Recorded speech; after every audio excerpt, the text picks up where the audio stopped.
This is Art Television.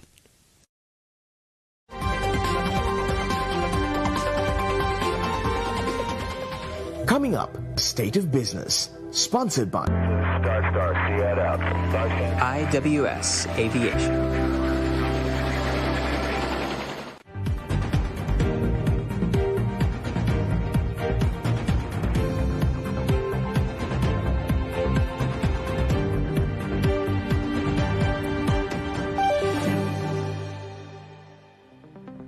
A very good evening and a warm welcome to State of Business on Art Television.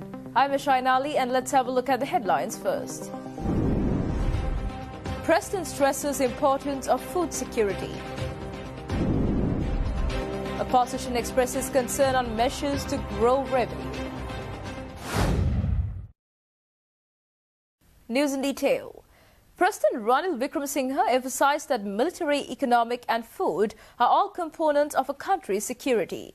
The President made these observations during a recent progress review of the National Food Security and Nutrition Assurance Program.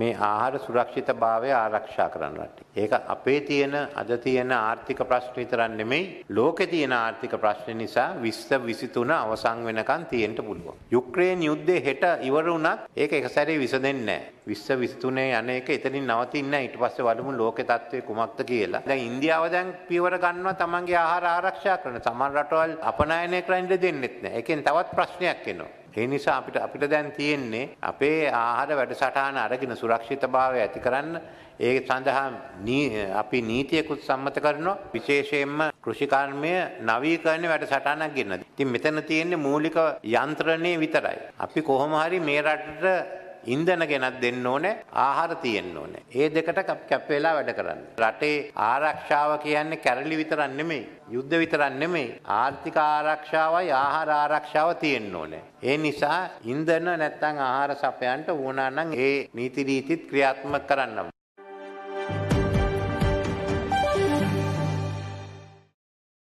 NDB Securities discussing income tax changes proposed in the Inland Revenue Amendment Bill 2022 in its latest first impressions note characterizes the move as a painful yet necessary evil. As the fiscal reins are tightened, personal income tax rates will increase from previously proposed levels and concessionary corporate income tax rates will come to an end. The government continued to tighten the fiscal reins in the proposed Inland Revenue Amendment Bill. The salient changes include widening the personal income tax base by reducing the tax relief threshold to 1.2 million rupees per annum from the previous proposal of 1.8 million rupees per annum. The incremental tax slabs to go up by 6% at each slab level, previously 4% to a maximum of 36% from the previously proposed 32%. The individual tax slabs will go down to 500,000 rupees from the current 3 million rupees, and the Act also proposes to remove expenditure reliefs going forward. These were 1.2 million rupees per annum previously. The standard corporate income tax rate will be raised to 30% from the 1st of October 2022, and sectors such as exports, plantation, healthcare and leisure, and IT, which enjoyed concessionary tax rates, will see their CIT converging with the standard corporate tax rate.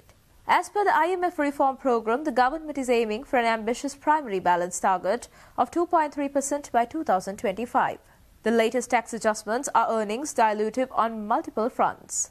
The hardest jab comes from the adverse impact on consumer disposable income subsequent to an increase in personal income taxes. Higher corporate tax rates will amplify the blow.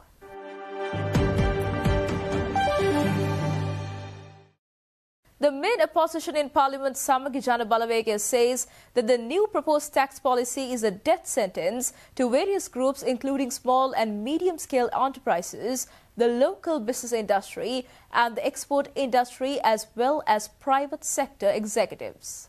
Parliamentarians Kabir Hashim, Iran Vikramaratne and Dr. Harshide De Silva made these observations at a media briefing held in Colombo yesterday.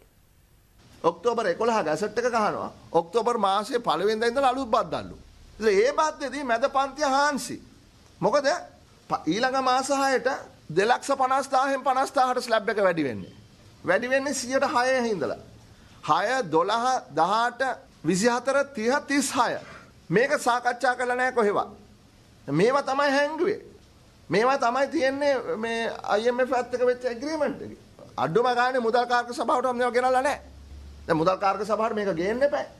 පාර්ලිමේන්තුවේ විවාදයට ගන්න කලින් මුදල් කාර්ක සභාවෙත් අපි බලාගමු කොහොමද මේක සාකච්ඡා වෙන්නේ කියලා විවෘතව. මන්ත්‍රීලා කතා කරන්න එපා. ඊට පස්සේ මේකට මේ නිලධාරීන් ඇවිල්ලා මේවා ජස්ටිෆයි කරන්න එපා. කොහොම මේකේ විශ්ලේෂණය? අපේ ආර්ථික ප්‍රතිසංස්කරණ වලට විරුද්ධ නැහැ. අපි ලාභ දේශපාලනය කරන්න බලාපොරොත්තු වෙන්නේ නැහැ. අපි පිළිගන්නවා රාජපක්ෂලා ඇදලා දාපු වලෙන් මේ රට ගොඩ ගන්න සෑහෙන දුකක් විඳින්න වෙන බව අපි පිළිගන්නවා. ඒක අපි පිළිගන්නවා. හැබැයි ඒ ක්‍රියාවලිය කරන්න ඕනේ ජනතාව මේ මරණ වරෙන්තුවක් ඉදිරිපත් කළා නෙමෙයි.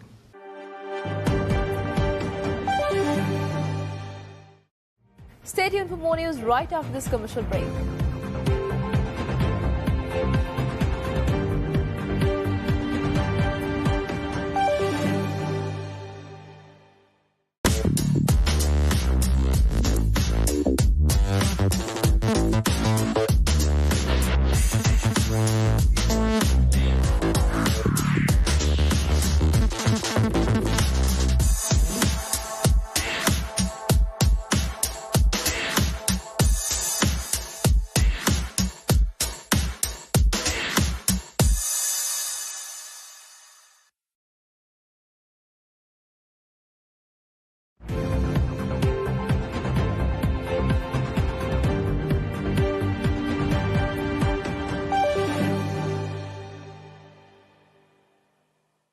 Welcome back after the break.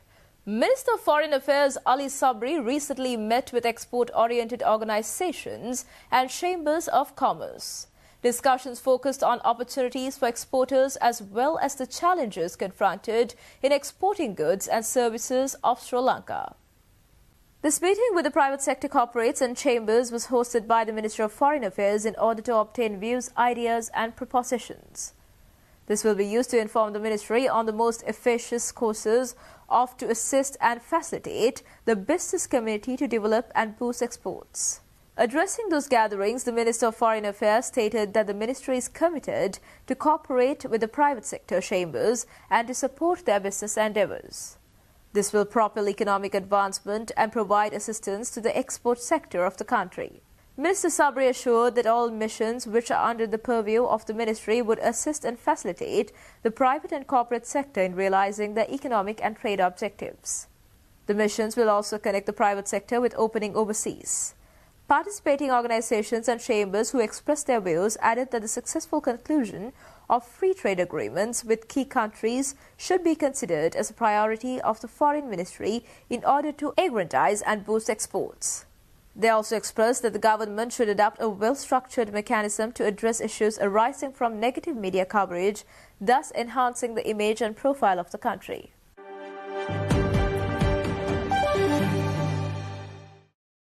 The latest World Economic Outlook report published by the International Monetary Fund discusses wage dynamics post-COVID-19 and wage price spiral risks.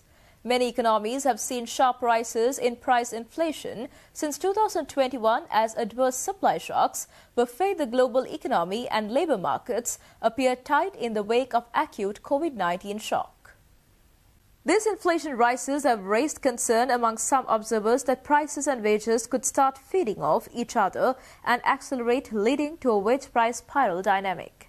Although wage and price inflation picked up in a broad-based manner through 2021, real wages tended to be flat or falling across economies on average.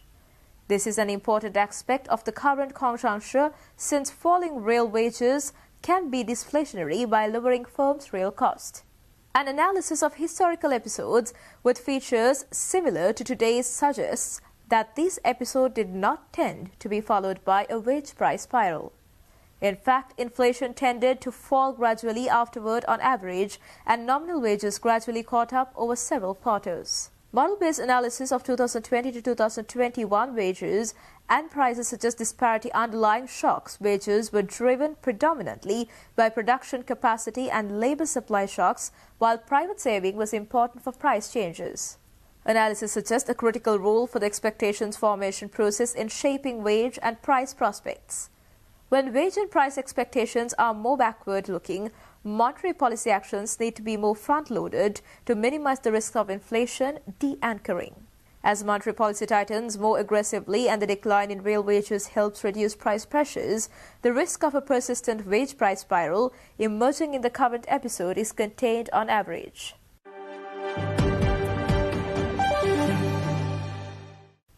Brokers at the Colombo stock market said that Sri Lanka's stocks recovered yesterday from a more than 6-week low as bargain hunters returned to the market and bought beaten down heavyweight shares.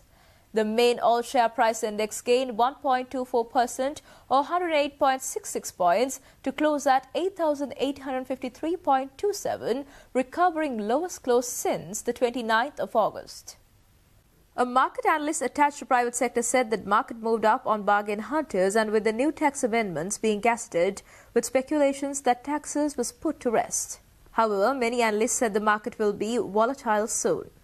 Dealers said expected bad earnings in the September quarter triggered sell-offs by high net worth individuals, while the declining global freight prices affected the top heavyweight Expo Lanka. The most liquid index S&P SL20 closed at 1.31% or 34.82 points higher at 2,687.81. The market saw net foreign inflow of 31 million rupees on Wednesday. The inflow so far this year is 16.4 billion rupees after 17.8 billion rupees of net offshore buying in the last 41 consecutive sessions amid positive sentiment over an IMF deal. The market saw a turnover of 2.3 billion rupees, lower than this year's average turnover of 3.2 billion rupees. The index has lost 10.8% so far this year and 27.5% year-to-date after being one of the world's best stock markets, with an 80% return last year when large volumes of money were printed. Expo Lanka, leading the index gain, closed 6.9% firmer at 155 rupees a share.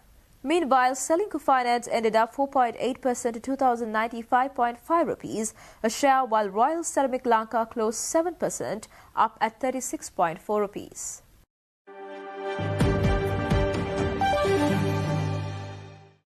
Stay tuned for stock updates.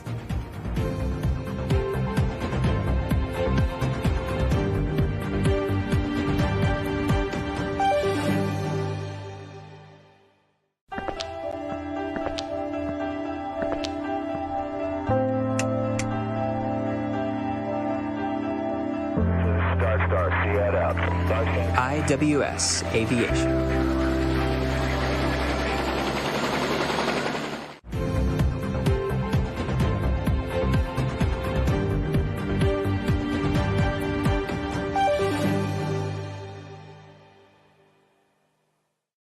Trading at Colombo Stock Exchange ended on a positive note today. The all-share price index gained 295.28 points to close at 9,148.55, and the S&P SL20 gained 117.30 points to close at 2,805.11. The turnover was 2.5 billion rupees and over 75 million shares were traded. Up next are forex rates.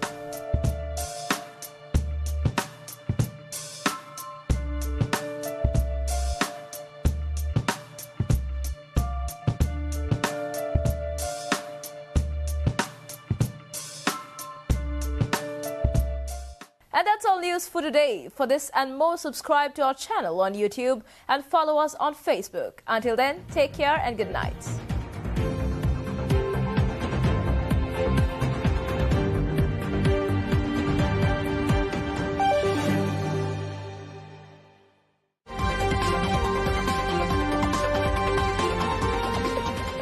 State of Business was sponsored by IWS Aviation.